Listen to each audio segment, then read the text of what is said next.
I am feeling the desire to kind of get back out and put myself back into the dating pool, I guess. I'm Carson Tueller, and this is Dating Prep.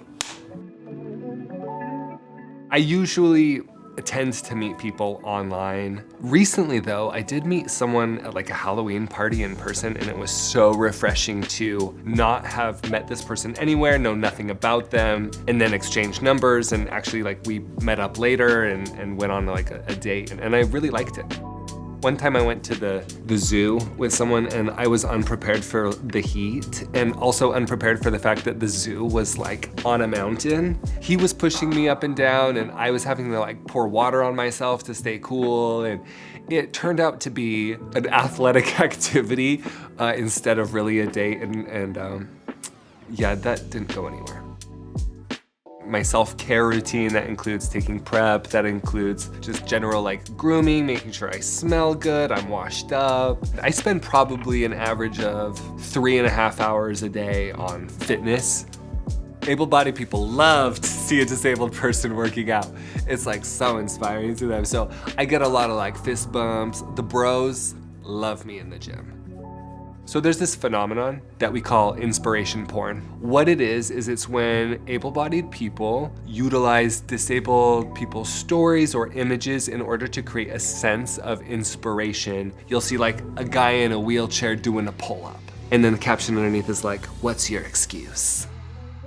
For a lot of able-bodied people, it feels like a compliment. But the problem is believing that disability itself is a struggle, that it's a tragedy. So inspiration porn always has this invisible context that our lives suck.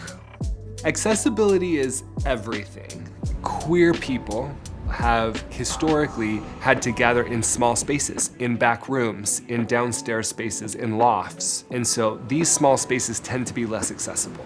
Able-bodied people need access in the form of stairs and sidewalks. They help us get around. Bicycles and cars are even, in some ways, forms of accessibility. We just don't think of them that way because they're so ubiquitous.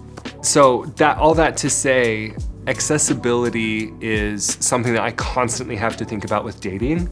I have to make sure that the place that I meet up with someone is large enough for me to fit through a door. That sounds like a given, but especially in a place like New York City where I lived for a few years, 1 in 2 places that I went to didn't have a wide enough door for me. And then once you're in this space, is there a table that's accessible for me to sit at? Is there a bathroom that's accessible? You know, when you ask what's your ideal first date, my first thought is, it has a place where I can go pee. Yeah, let's go there. Okay, yeah, let's go there. Yeah, so for me, how do I communicate some of the nuances of my sexual needs in a way that feels validating, in a way that makes me feel like I belong? Disabled people are desexualized, and so they're seen as individuals who don't want sex, can't have good sex. One of the greatest blessings of disability has been learning that our bodies can experience pleasure in the most dynamic, incredible ways that people would not normally think about.